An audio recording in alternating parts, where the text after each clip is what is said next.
बाबूजी, मेरा ना सारा काम निपट गया है। झाड़ू, पोछा, डस्टिंग सब अच्छी तरह से कर दिया है। कपड़े भी धोकर बरामदे में फैला दिए हैं। इतनी गर्मी है कि यही सूख जाएंगे। वैसे भी बाहर फैलाती हूँ तो आपको कौन सा याद रहेगा उनको समेट कर रखना। पूरी रात बाहर ही पड़े रहेंगे। वैसे बाबूजी, खाना भी बना लिया है, आपको तो परोस दूं? अरे नहीं कमला, अभी मुझे भूख नहीं है। तुम ऐसा करो, तुम अब घर जाओ, तुम्हारे घर वाले तुम्हारी राह देख रहे हो, और खाना मैं बाद में खुद ही लेकर खा लूँ। जी बाबूजी। वैसे सतीश भैया कहीं नजर नहीं आ रहे, गए हैं क्या कहीं? अरे कहाँ जाएगा, कॉलेज गया है। अरे भाई, मुल्ला की दौड़ मस्जिद तक और हमारे सतीश भैया की दौड़ कॉलेज तक, है कि नहीं? फिर ठीक है बाबूजी। अच्छा मैं चलती हूँ, आप ना दरवाजा बंद कर दीजिए। अरे कमला, जरा देखो तो सही, कोई है दरवाजे पर? जी बाबूजी।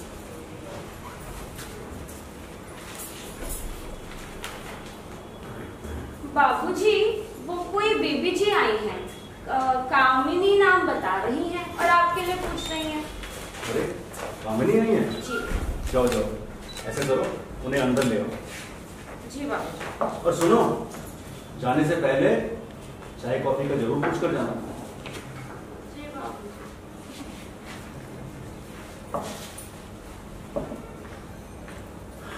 अरे आओ कामिनी, बैठो। और कैसी हो? घर ढूंढने में ज्यादा परेशानी तो नहीं हुई? मैं बिल्कुल ठीक हूँ विनोद, और ऐसी कोई खास दिक्कत तो नहीं हुई घर ढूंढने में, पर बड़ी गर्मी है। और बताओ तुम कैसे हो? पानी पियो। बीबी जी क्या लेंगी? चाय कॉफी ले आऊं या फिर कुछ ठंडा ले आऊं? अरे नहीं, इतनी गर्मी है, पहले तो मैं ठंडा पानी पीऊंगी।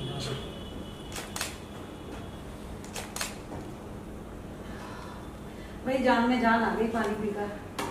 भगवान भला करे तुम्हारा। भाई क्या नाम है तुम्हारा? जी कमला। अच्छा नाम है। और बताओ विनोद। मैं ठीक हूँ कामिनी। कमला, तुम एक काम करो, तुम अब घर जाओ, तुम्हारे घर वाले तुम्हारी राह देख रहे होंगे। चाय कॉफी मैं बाद में खुद ही बना दूँ। जी बाबूजी। नमस्ते बीबी जी। नमस्ते। और सब ठीक है? मैं तो सब ठीक हूँ, एकदम भला चंगा। और तुम सुनाओ, क्या बात तुम अकेले आई हो? तुम्हारे पतिदेव नहीं आए साथ में? विनोद, सुभाष कहाँ से आते? वो तो ऐसी जगह चले गए हैं जहाँ से कोई लौट कर नहीं आया करता। उफ, ये जानकर बड़ा अफसोस हुआ। I am so sorry. दरअसल मुझे तो इस बारे में पता ही नहीं था। पृथ्वी पर किसका बस चला है। खैर, तुम्हें भला कैसे पता होता विनोद? इतने सालों बाद जो मिलना हो रहा है। बस 1.5-2 साल हुए, दिल का दौरा पड़ा था उन्हें। अच्छे खासे रात में खाना खाकर सोए थे। कहने लगे अगले दिन नोएडा जाना है उन्हें, एक जरूरी मीटिंग अटेंड करने। अपने पसंदीदा सूट के बारे में भी पूछा। पूछने लगे ड्राई क्लीनर के पास से आ गया कि नहीं। सुबह 6 बजे का अलार्म लगाया। बस लेटे लेटे टीवी पर न्यूज देख रहे थे। तो मैंने उनसे कहा, सुभाष अगर टाइम से नहीं सोओगे तो सुबह आंख नहीं खुलेगी।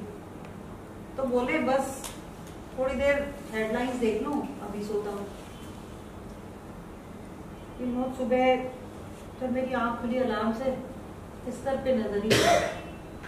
मैंने सोचा शायद वॉशरूम गए होंगे, आते ही चाय मांगते। चाय पीने की आदत थी उन्हें सुबह सुबह। तो बस चप्पल पैरों में डाल मैं किचन की ओर दौड़ी कि चाय चढ़ा लूं। और विनोद, चाय का कप हाथ में उठाए उठाए मैंने पूरा घर छान मारा, कहीं नजर ही नहीं आए। मैंने सोचा बालकनी में होंगे, बालकनी में झांका, वॉशरूम में झांका, कहीं नजर नहीं आया। फिर मेरी नजर बिस्तर के दाहिनी तरफ फर्श पर पड़ी। औंधे पड़े हुए थे। मेरे तो पांव तले जमीन खिसक गई। मुझे तो कुछ समझ नहीं आया ये क्या हुआ। विनोद पास जाकर हिलाया तो शरीर में कोई हलचल ही नहीं हुई। बस बेटे को पड़ोस के डॉक्टर को बुलाने भेजा। डॉक्टर आया, चेकअप किया और बस कहा कि वो तो अपनी अंतिम यात्रा पर निकल पड़े थे। पता नहीं कितनी गहरी नींद सो गई मैं। मुझे पता ही नहीं चला उन्हें कब दिल का दौरा पड़ा और वो कब गिर पड़े। ऐसा इंसान जो अपने बीवी, बच्चों, परिवार वालों के जरा से दुख से परेशान हो जाया करता था और जब तक उस परेशानी का हल न निकाल ले उसे चैन नहीं पड़ता था। उसकी रातों की नींद, भूख, प्यास सब उड़ जाया करती थी।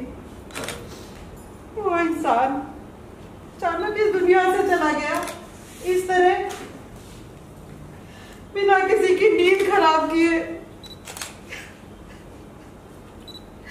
विनोद, मुझे अफसोस तो इस बात का है कि मैंने ही उनसे जल्दी सो जाने के लिए कहा था। मुझे क्या पता था कि वो इतनी गहरी नींद सो जाएंगे कि फिर उठाने से भी नहीं उठेंगे। विनोद, शांत हो जाओ कामनी, शांत हो जाओ। बैठो।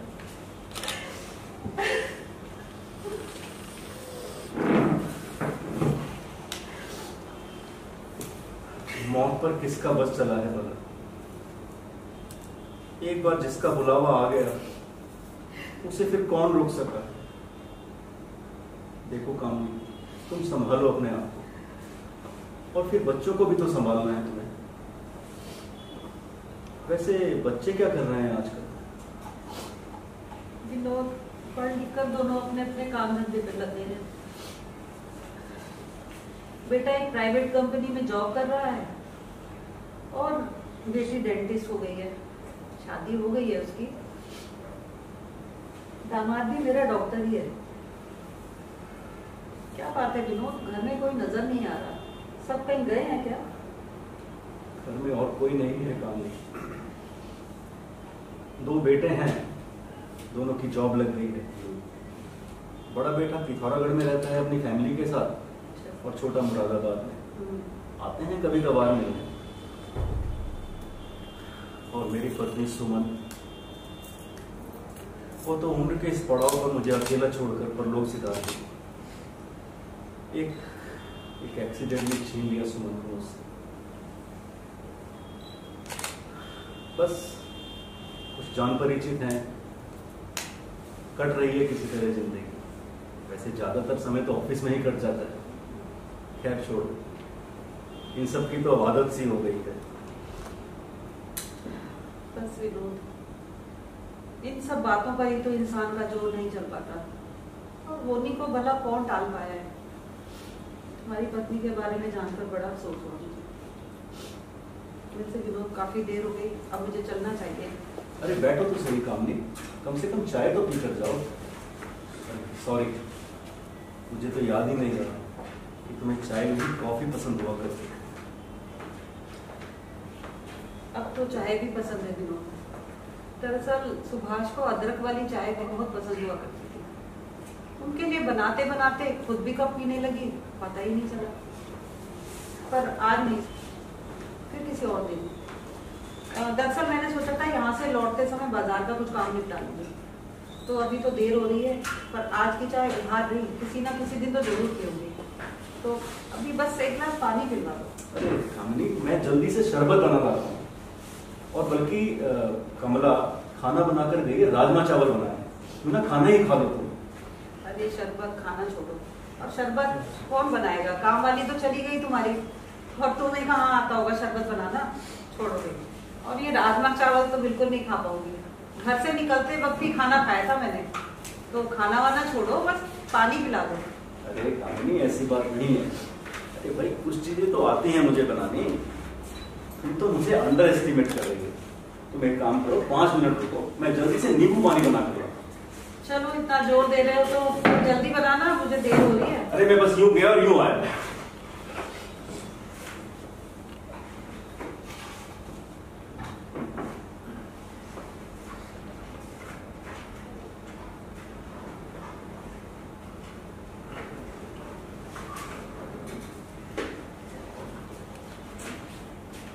ये लो कानून, मेरे हाथ का नींबू पानी पीकर बताओ कैसा बना है।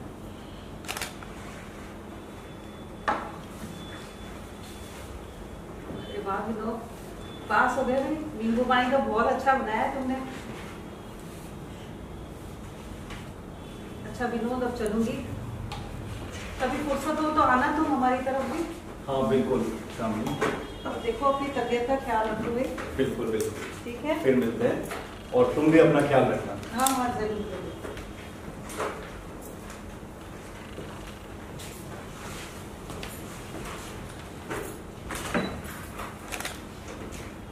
जयराम जी की चाचा जी। अरे जीते रहो बेटा, जीते रहो।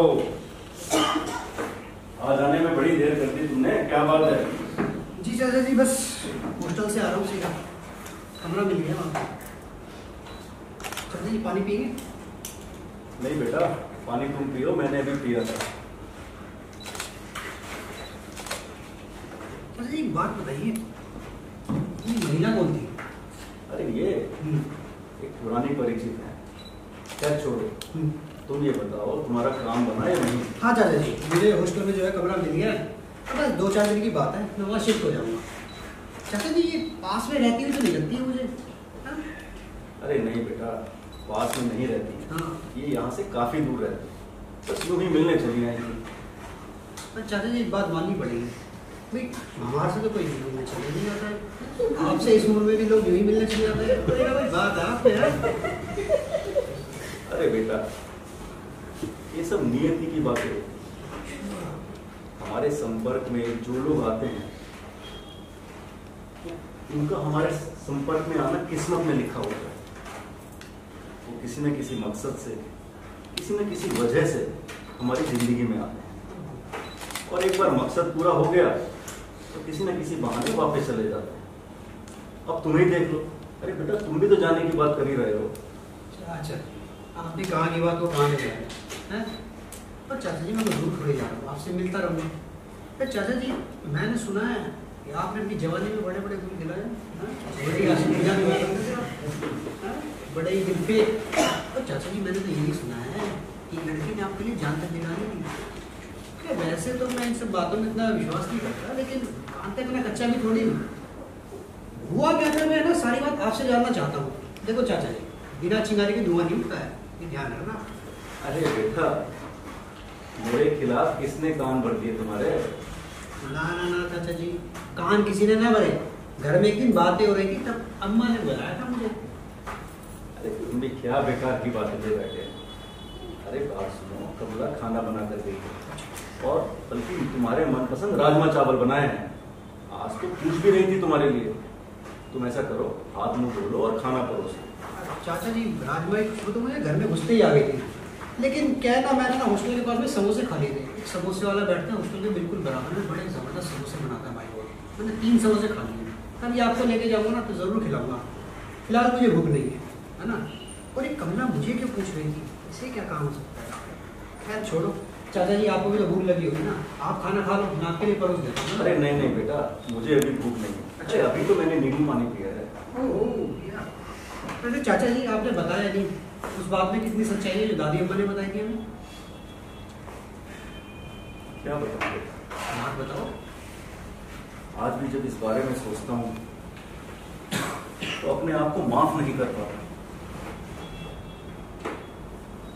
फिर नियति को शायद यही मंजूर था, यही सोचकर दिल को तसल्ली दे लेता। कविता नाम था उसका। हम कॉलेज में साथ ही पढ़ा करते थे। बहुत खूबसूरत, एक रईस इंसान की इकलौती औलाद, पढ़ाई लिखाई में हमेशा अव्वल, बेहद सलीकेदार। और एक मैं, एक साधारण से परिवार का साधारण सा लड़का, इससे अच्छे से मालूम था कि पढ़ाई लिखाई पूरी करने के बाद मुझे घर का बोझ कम करने के लिए कोई ना कोई नौकरी जरूर करनी पड़ेगी। फिर ना जाने कब मनी मन वो मुझे पसंद करने लगी। हालांकि मनी मन मैं भी उसे पसंद करता था, बस कभी कह नहीं पाया। मुझे मालूम था मखमल में टाट का पैबंद नहीं लगा करता।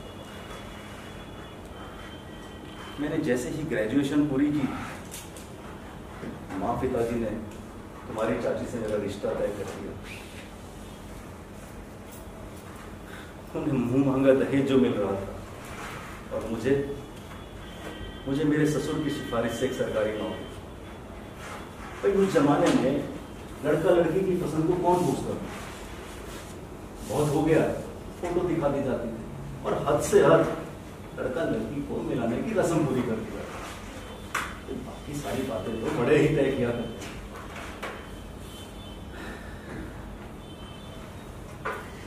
मेरा रिश्ता तय होने के बाद एक बार वो आई थी मुझसे मिलने। उसने पूछा था मुझसे कि विनोद मुझमें क्या कमी है? क्या कहता? कुछ कमी होगी तो बताता। बस इतना ही कह सकता कि तुम बहुत काबिल हो और मुझसे कहीं बेहतर की हकदार। और फिर मुझमें हिम्मत नहीं है अपने घर वालों के खिलाफ जाने की। तुम्हारे घर वाले तुम्हारे लिए मुझसे कहीं बेहतर वर्ग की तलाश करेंगे। और मेरी ये बात सुनकर आंखों में आंसू लिए चुपचाप चली गई वो वहां से। और जिस रात मेरा सेहरा सजाया गया, उसी रात उसने नींद की गोलियां खाकर इस दुनिया को हमेशा के लिए अलविदा कह दिया। बेटा, आज तक माफ नहीं कर पाया हूं अपने आप को इस हादसे के लिए।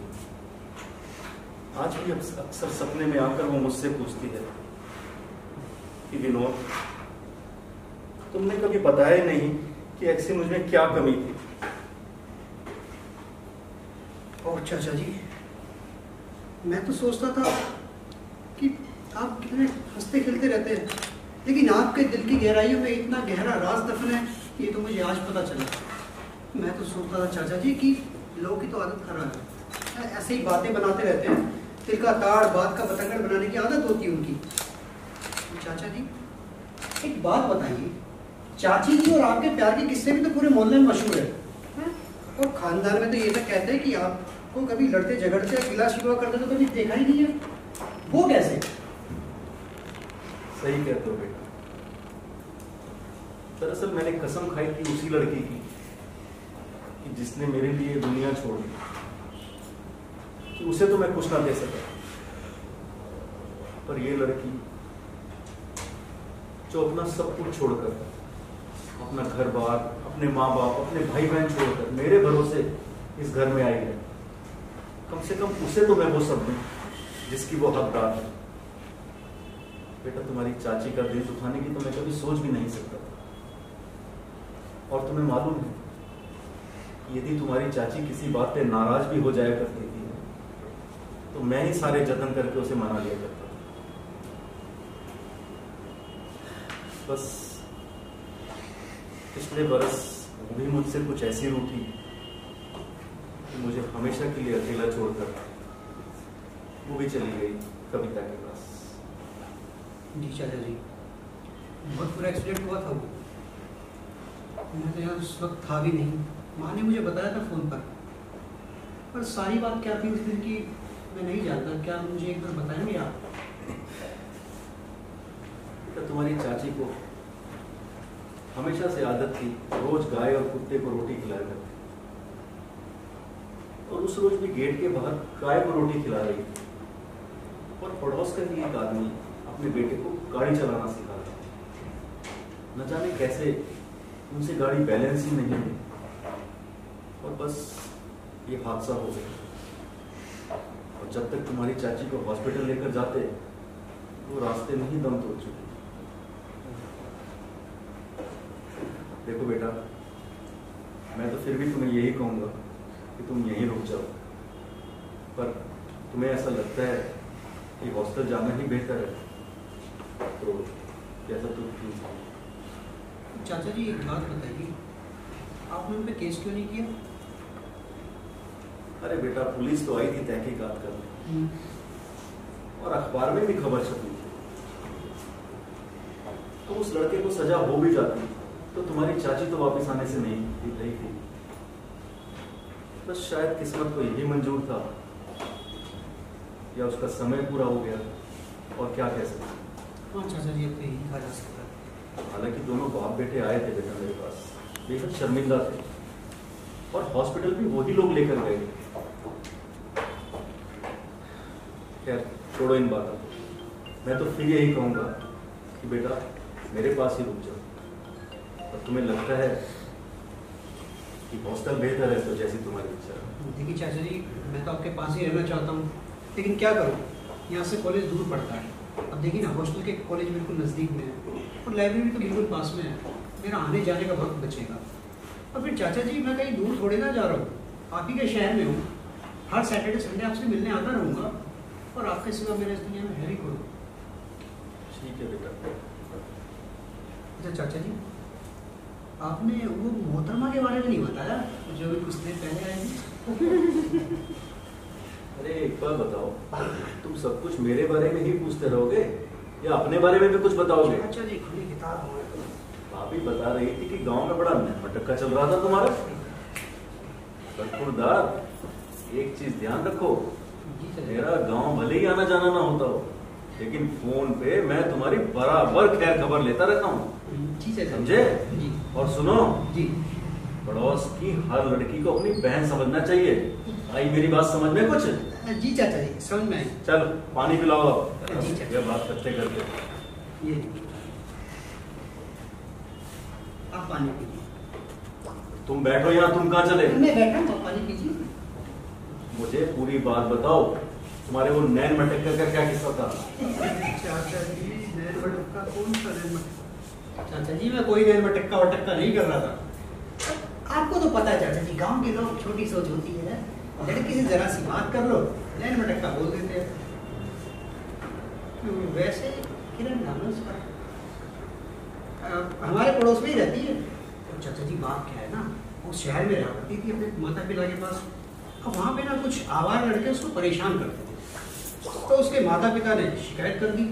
अब शिकायत की तो वे लड़के बजाय सुधरने के उसे और ज़्यादा परेशान करने लगे। उसका स्कूल जाना आना, बाजार जाना सब बंद कर दिया। तो इसलिए तंग आकर उसके माता पिता ने ना उसके ताऊ ताई जी के यहाँ पे भेज दिया है।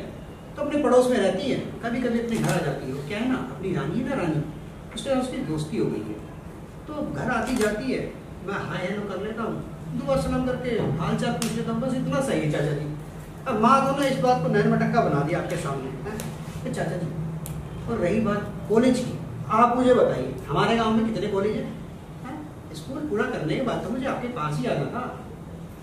खैर मेरी छोड़ी चाचा जी, आप ये जो बातें मुझे गोल गोल घुमा के सुना रहे हैं ना, उनके बारे में नहीं बता रहे हैं, दाल में मुझे काला नजर आ रहा है। शर्म तो नहीं आती अपने चाचा से ऐसे बात करते हुए? अरे भाई, तो मेरी पुरानी परिचित अपने लड़कों के बारे में मुझे बता रही थी, अपने बच्चों के बारे में बता रही थी, और अभी पिछले दिनों उनके पति का देहांत हो गया तो उस बारे में मुझे बता रही थी। पर तुम्हारा दिमाग तो हमेशा उल्टी डायरेक्शन में चलता है। तो एक चीज बताऊं, सावन के अंधे को ना हरा ही हरा नजर आता है। अरे भाई, ऐसी वैसी कोई बात नहीं थी। नहीं चाचा जी, देखो अब आप इतना कह रहे हो तो मैं मान लेता हूँ। तो आप पहले कभी इनसे मिले नहीं कॉलेज के बाद? अरे बेटा, वो मेरे साथ कॉलेज में पढ़ा कर, अच्छा, अच्छी दोस्ती थी हमारी। बस फिर उसके बाद इतना समय अपनी अपनी गृहस्थियों में व्यस्त रहे, कभी मौका ही नहीं लगा। अभी पिछले ही दिनों मेट्रो स्टेशन पे मुलाकात हुई। हालांकि मैंने तो उन्हें देखते ही पहचान लिया था, पर उन्होंने मुझे पहचाना नहीं। कि जब मैंने जाकर उनसे बातचीत करी तो उन्होंने भी मुझे पहचान लिया। बस 10-15 मिनट हमारी बातचीत हुई, हम एक दूसरे को अपना फ़ोन नंबर पता ही बता पाए। उससे ज्यादा कोई बात हो नहीं पाई और उसके बाद वो आज मिलने चली आई। वाह चाचा जी, मतलब मानना पड़ेगा, नहीं इतने सालों बाद आप मिले मेट्रो स्टेशन पर, देखते ही पहचान लिया। बड़ा पक्का यार आ रहा है आपका चाचा जी। अब चाचा जी मुझे ना आपकी दाल में कोई काला नजर नहीं आता, मुझे पूरी दाल काली नजर आती है। चाचा जी मुझे बस इतना बता दीजिए, मैं गलत समय पे तो ना आ गया ना, कबाब में हड्डी तो ना बना, मतलब आपके बीच में कुछ बातें हो रही होगी तो। मैंने तुम्हें अभी समझाया कि तुम सीधी बात को बिल्कुल उल्टी तरफ घुमा के लेके जाते हो। अरे हर बार की बातें हो रही थी और क्या इतने समय बाद हम मिले, अपने बच्चों के बारे में बता रहे थे, पर तुम्हारी सुई घूम घूम कर वहीं आकर अटकती है। अच्छा अरे ऐसी वैसी कोई बात नहीं थी बेटा। ठीक है चाचा जी, ठीक है। देखिए मैं एक बात क्लियर करूँ, अगर ऐसी वैसी कोई बात हुई होगी ना, मुझे उसमें कोई आपत्ति नहीं है। और चाचा जी एक बात सोचिए, चाची जी के जाने के बाद आप अकेले अकेले दिन काट रहे हैं, तो हमारे जो बड़े भाई साहब हैं वो भी तो अपनी गृहस्थी में मस्त है, महीने में 1-2 बार तो मिलने ही आते हैं आपसे, बात कर रहे हैं। ये बात तुमने सही कही बेटा। हमारी चाची के जाने के बाद हालांकि ये घर मुझे काटने को दौड़ता है। ना आती है 2 बार दिन में काम करने, बड़बड़ करते हुए आती है और बड़बड़ करते हुए चली जाती है, और मेरे ज्यादा जान परिचित तो है। अरे बेटा मैं इसीलिए तो तुम्हें कह रहा था अपने पास रुकने के लिए। चाचा जी आप भी तो घुमा फिरा के बात वहीं ले आए। चाचा जी मैं कहीं ज़्यादा दूर नहीं जा रहा हूँ, आपके पास ही रहूँगा, लेकिन मेरी बात को ज़रा ध्यान से सोचिए चाचा जी आप। देखिए आपने ही कहा था ना आज सुबह सुबह मुझे जब मैं आया था कि हमारी ज़िंदगी में आने वाला हर एक इंसान किसी न किसी खास मकसद से हमारी ज़िंदगी में आता है और मकसद पूरा होने के बाद चला जाता है, कहा था कि नहीं? अब आप खुद सोचिए, कॉलेज की पढ़ाई के बाद इतने सालों के बाद उनका आपसे मिलना क्यों हुआ, बताइए बताइए। चाचा जी देखिए मेरा मानना तो ये है कि बड़ी उम्र के 2 अकेले व्यक्तियों को भी एक दूसरे का सहारा बनना चाहिए। और वैसे भी चाचा जी वो तो आपके पुरानी घनिष्ठ मित्र हैं, देखिए मुझे इसमें कोई बुराई नजर नहीं आता। अब मेरी माने ना आप अगली बार उसे मिले तो उनका मन टटोल लीजिएगा। क्या बात का बतंगड़ बना रहे हो? समाज क्या कहेगा, सारे लोग क्या कहेंगे? अरे और तो और हमारे खुद के बच्चे क्या कहेंगे?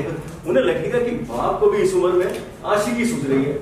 चाचा जी कूल, मेरी बात सुनो।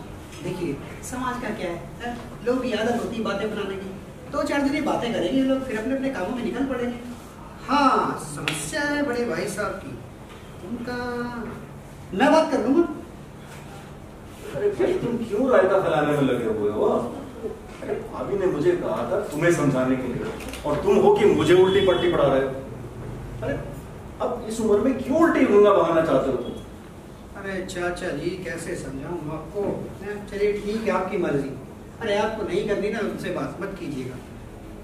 लेकिन चाचा जी वैसे एक बात बोलूं, आप उनसे बात करो, मेरी मानो। अच्छा मेरी बात को ध्यान से सुनो।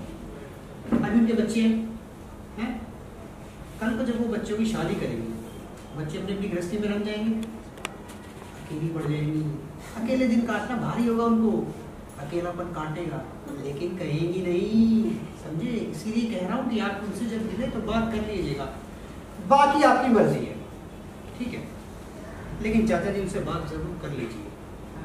अब चाचा जी मैंने ना बहुत बातें कर ली है, अब मुझे लग रही है भूख, मैं चला खाना खाने। अगर आपको भी भूख लगी है तो आप भी चलिए। हाँ भाई अब तो मुझे भी भूख लग गई है, आओ चलो खाना खा लेते हैं। हाँ चाचा जी खाना खा के ना मुझे फिर हॉस्टल की सारी तैयारियां करनी है। और चाचा जी मुझे ना कुछ किताबें लेनी है, जरा मार्केट वगैरह।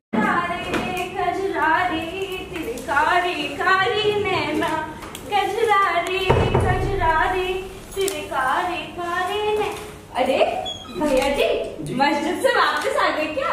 मस्जिद से आ गया मैं। मेरी बात सुनो ना, मुझे मंदिर जाने का समय होता है ना मस्जिद का, ठीक है? पर भैया जी बाबूजी तो कह रहे थे कि आप मस्जिद तक दौड़ लगाते हो। मस्जिद तक मैं कौन सी दौड़ लगाता हूँ? अरे कमला मैं कोई दौड़ वोड़ नहीं लगाता, ठीक है? वापस जा रहे हो क्या? क्यों पैक कर रहे हो? मैं कोई गाँव वापस नहीं जा रहा हूँ, हॉस्टल में जा रहा हूँ, हॉस्टल में यानी कि मस्जिद में जा रहा हूँ। समझ में आ गई बात? पर हॉस्टल क्यों जा रहे हो? मुझे तो लगा था कि अब आप यहीं रहोगे बाबूजी के साथ। आपके आने से तो इस घर में रौनक आ गई थी। मैं हॉस्टल में इसलिए शिफ्ट हो रहा हूँ क्योंकि यहाँ से ना हॉस्टल दूर पड़ता है, ठीक है? आने जाने मेरा वक्त खराब होता है। पर वैसे भी चाचा जी से मैं मिलने आता जाता रहूंगा ना हर सैटरडे संडे। अरे भैया जी, मिलने से याद आया, आज ना कोई कामिनी बीबी जी आई थी बाबूजी से मिलने। हाँ, मुझे पता है भाई, मुझे पता है। पहले तो बाबूजी ने कहा कि चाय कॉफी पूछ के जाना। अच्छा। फिर बोले कि तुम जाओ, चाय कॉफी मैं खुद ही बना लूंगा। हाँ। भैया जी, मुझे तो ना कुछ गड़बड़ लग रही है। अच्छा, आपको नहीं लग रही क्या? गड़बड़? तुम्हारी तो ना अकल खराब है? जब देखो तब गड़बड़ लगती रहती है, कभी अड़ोस में कभी पड़ोस में, आज नहीं मिली तो घर में ही सही है। गड़बड़ गड़बड़ गड़बड़, क्या गड़बड़ लग रही है तुम्हें? और सुनो, अपना ना काम करो चुपचाप से, जब देखो तब चुगली लड़ाती रहती है। मैं किससे करती हूँ? हाँ, आने दो बाबूजी को, आपकी चुगली, मेरा मतलब कि आपकी शिकायत करूंगी मैं उनसे। नहीं ना, सही बात जुबान पर है, चुगली करेंगी। और सुनो, अपना काम करो। अरे यार, इस चेयर को क्या हुआ? क्या हो गया? कुछ नहीं, मेरी बैग की चेयर फेल हो गई है। फेल हो गई? हाँ। कौन सी क्लास में? माफ करो मुझे, पास हो गई है, ठीक है। और सुनो, दरवाजा बंद कर लो, और जब चाचा जी आए ना उन्हें कह दीजिएगा मैं बाजार में गया हूँ कुछ सामान लेने के लिए, ठीक है। जाओ जाओ, कर लूंगी। सुना आपने? पहले तो पूरे मोहल्ले की खबरें इकट्ठा कर, फिर उसमें नमक मिर्च मसाला डाला, और फिर इनको सुना, और फिर इनसे सुनो कि मैं किससे करती हूँ। हाँ, ये तो चले जाएंगे हॉस्टल, और ये क्या समझते हैं इनके अलावा कोई है नहीं मेरे किस्से सुनने वाला। अरे अपने बाबूजी है ना, अब उनसे भी तो इनकी चुगली करने की तैयारी करनी है कि नहीं? बहुत काम है भाई मेरे पास, मैं तो चलती हूँ।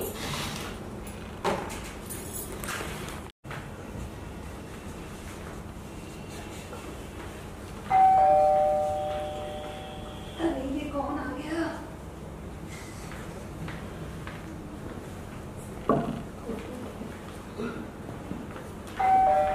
अरे आती हूँ आती हूँ।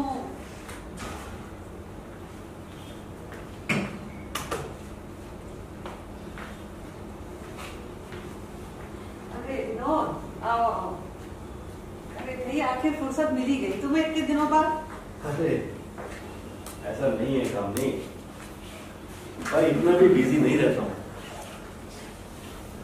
और सब ठीक है? सब ठीक ठाक है। तो दरअसल पिछले दिनों मेरा भतीजा आया हुआ था गाँव से। अच्छा। अरे उस दिन तब तो घर से बाहर निकल रही थी, एक लड़का आया था अंदर, शायद तुमने ध्यान नहीं दिया। दरअसल काफी समय से हॉस्टल में कमरे के लिए परेशान था। अच्छा। अब उसे कमरा मिल गया है हॉस्टल में, बस अभी पिछले दिनों वहां शिफ्ट हो गया, आता है कभी कभार मिलने। और तुम सुनाओ, तेरे बेटे की जॉब लग गई, अब आगे क्या सोचा है उसके बारे में? हाँ, बेटे की जॉब तो अच्छी खासी लग गई है। वैसे एक लड़की है उसकी नज़र में, दोनों साथ ही ऑफिस में काम करते हैं, पिछले कई सालों से जान पहचान है, बड़ा पसंद करते हैं एक दूसरे को। बस सोच रही हूँ कोई अच्छा सा दिन देख के उनका हाथ पीले कर दूँ तो मुझे भी थोड़ी सी राहत मिलेगी। और वैसे लड़की वाले भी जल्दी करने को कह रहे हैं, पर विनोद बस एक ही अड़चन नजर आ रही है। दरअसल मैंने सुना है कि लोगों के ऑफिस की नई ब्रांच खुल रही है बरेली में, और सुनने में आया है कि कुछ स्टाफ का ट्रांसफर भी होगा, तो अब कहीं लोग इनका ट्रांसफर ना हो जाएगा। अरे इसमें अड़चन कैसी है, दोनों का एक ही जगह ट्रांसफर होगा तो अच्छा है। खैर तुमने क्या सोचा है, तुम भी उन लोगों के साथ ही जाओगे क्या? देखो विनोद, बेटा कह तो रहा है मुझे साथ चलने को, पर अब तुम ही बताओ मैं क्या करूँगी साथ जाके। भाई यहाँ मेरा अपना घर है, ज्यादा नहीं पर कुछ जान परिचित है, कुछ नाते रिश्तेदार हैं। अब देखो इतना समय कट गया है, आगे भी कट जाएगा। वैसे मेरी एक एनजीओ में बात चल रही है, तो सोच रही हूँ वही ज्वाइन करूँ। और वैसे भी विनोद, जब तक हाथ पैर चल रहे हैं, कुछ लोगों का भला हो जाए तो अच्छा ही है ना। भाई ये तो तुमने बहुत अच्छा सोचा काम नहीं। मैं तो ये कहूँगा कि अच्छा सा मुहूर्त देख के बच्चों के हाथ पीले कर दो, और देखो किसी भी तरह की कोई भी मदद की जरूरत पड़े बिल्कुल बेझिझक होके बता देना। तुम आधी रात को भी कहोगी तो एकदम तैयार मिलूंगा मैं। हाँ बिल्कुल विनोद, तुम्हें नहीं बताऊंगी तो भाई किसको बताऊंगी। देखो कमर कस के तैयार रहना। सारी भागदौड़ तुम ही ने करनी है। बिल्कुल बिल्कुल। तो अच्छा क्या क्या पियोगे बताओ? कामनी चाय पी लूंगा मैं। ठीक है, तो मैं चाय नहीं करती। अरे कामनी, हाँ वो दरअसल मेरे भतीजे ने मुझे तुमसे कुछ पूछने के लिए कहा था। अच्छा, समझ में नहीं आ रहा है कि कैसे पूछूं भी नहीं। दरअसल वो बात ही मेरे जुबान पर नहीं आ पा रही है। चलो छोड़ो, तो फिर कभी से। अरे ऐसा क्या पूछने के लिए कह दिया तुम्हारे भतीजे ने कि तुम इतना हिचकिचा रहे हो? देखो ऐसा करते मैं चाय लाती हूँ, फिर आराम से बैठ के बात करते हैं। हाँ ठीक है? अरे अरे कामनी सुनो, तुम ऐसा करो, मुझे एक पेन और पेपर दे दो। पेन और पेपर? क्या करोगे पेन और पेपर का? दरअसल जो बात मैं तुमसे कहना चाहता हूँ मैं शायद बोलकर नहीं कह पाऊंगा। मैं तुम्हें लिख कर ही दे दूंगा। हद करते हो विनोद। लो अच्छा, ये इसमें लिखो। ठीक है, बस मैं चाय बनाकर अभी लाई।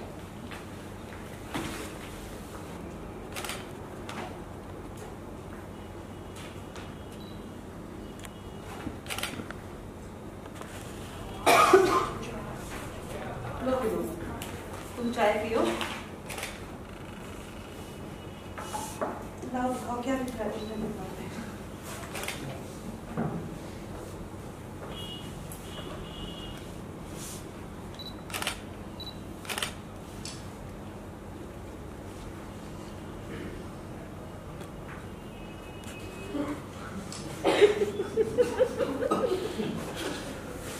क्या हुआ कामनी, तुमने कोई जवाब नहीं दिया? कुछ बोलोगी नहीं? नाराज हो गई क्या? मुझे मालूम था कि तुम बुरा मान जाओगे। अब विनोद तुम्हारी इस बात का मैं क्या जवाब दूं? अब तुमने बात ही ऐसी पूछी है। देखो विनोद, मुझे तुमसे ऐसी उम्मीद बिल्कुल नहीं थी। तुम तो मेरे इतने अच्छे दोस्त हो और हमेशा रहोगे। अरे कामनी, दोस्त हो इसीलिए तो पूछ रहा हूँ। देखो, मैंने अपनी पत्नी की मृत्यु के बाद कभी किसी औरत की तरफ आंख उठाकर नहीं देखा और ऐसी कोई बात कभी सोची भी नहीं। वो तो बस मेरे भतीजे ने हमारे अकेलेपन को देखते हुए मुझे ये बात सुझाई कि क्यों ना मैं तुमसे बात करूं, और इसलिए मैंने तुमसे बात करी। देखो, मैं नहीं चाहता कि तुम इस बारे में कोई भी जल्दबाजी में निर्णय लो। अच्छे तरह से सोच विचार करो और फिर मुझे बताओ। और मैंने खुद काफी सोच विचार करने के बाद ही तुमसे बात कहने की हिम्मत की है कामनी। देखो विनोद, मुझसे तो ये नहीं होगा। अरे हमारे नाते रिश्तेदार क्या कहेंगे और समाज को हम कैसे मुंह दिखाएंगे? अरे अपने बच्चों से नजरें कैसे मिलाएंगे? मुझसे तो नहीं होगा विनोद। अरे कामनी, तुम नाहक ही परेशान हो रही हो। अरे कल तुम्हारे बेटे की शादी हो जाएगी, वो दूसरे शहर चला जाएगा अपनी पत्नी के साथ रहने के लिए, और फिर हम ऐसे नहीं मिल सकते कामनी। हमारे समाज की नजर में एक स्त्री और एक पुरुष सिर्फ दोस्त होकर नहीं रह सकते। इस रिश्ते को कोई नाम देना ही पड़ता है। और कामनी, समाज क्या है? समाज हम और तुम ही तो हैं। और फिर तुम अभी कुछ देर पहले कह रही थी ना कि तुम समाज का भला करना चाहती हो, तो तुम क्यों नहीं मेरा भला कर देती? मेरा हाथ थाम कर, मेरे अकेलेपन को बांट कर। विनोद, तुम्हारी सब बात सही है, फिर भी मुझसे नहीं होगा। मैंने तो कभी इस बारे में सोचा तक नहीं। देखो कामनी, हमारा समाज अब बदल रहा है और आगे और भी बदलेगा। बस हमें ही ऐसे छोटे छोटे कदम उठाने पड़ेंगे। देखो, तुम अगर चाहो तो हम जीवन के इस अधूरे सफर को एक साथ मिलकर तय कर सकते हैं। एक दूसरे का हाथ थामकर, एक दूसरे का सुख दुख बांटकर। विनोद, हम दोस्त रहकर भी तो एक दूसरे का सुख दुख बांट सकते हैं, नहीं बांट सकते क्या? देखो विनोद, मैं तुम्हें बहुत पसंद करती हूँ, बड़ी इज्जत करती हूँ तुम्हारी, लेकिन देखो मैंने सुभाष के साथ एक अरसा गुजारा है और उसकी बहुत सी अच्छी यादों को अभी तक संजो के रखा है। और तुमने अपनी पत्नी की, कभी कभी अपनी पत्नी के साथ गुजारे हुए अच्छे लम्हों को याद करते होगे ना? नहीं करते क्या? तो बताओ विनोद, दोस्ती से अच्छा और कौन सा रिश्ता हो सकता है? सही कहा कामिनी तुमने। मैंने पहले इस बारे में कभी नहीं सोचा था। बस वो तो मेरे भतीजे ने मुझे ये सुझाया तो मैंने तुमसे बात की। भतीजे ने सुझाया और तुम तो सब फाइनल करके आ गए। विनोद, तुम लोग हमेशा ऐसा क्यों समझते हो कि कोई औरत अकेले 2 कदम भी नहीं चल सकती? उसे हमेशा सहारे के लिए पिता, पति, भाई या बेटे, किसी ना किसी का तो हाथ चाहिए ही होता है थामने के लिए। नहीं विनोद। अच्छा मुझे एक बात बताओ, कल अगर कोई मेरा बुरा वक्त होगा तो तुम मेरी मदद नहीं करोगे क्या? और या फिर तुम्हारी कठिनाई में तुम्हारे काम में नहीं आऊंगी क्या? अरे ऐसी बात नहीं है कामिनी। अरे देखो, तुम्हारी तो किसी भी जरूरत में मैं हमेशा साथ खड़ा हूं तुम्हारे। और इस बारे में अच्छे से सोच विचार कर तब जवाब देना। कोई जल्दीबाजी की जरूरत नहीं है। मुझे तुम्हारे जवाब का इंतजार रहेगा। भाई कामिनी, वैसे चाय बहुत अच्छी बनाई थी तुमने। देखो मैं चलता हूं, मुझे बहुत देर हो गई। ठीक है, और तुम अपना ख्याल रखना।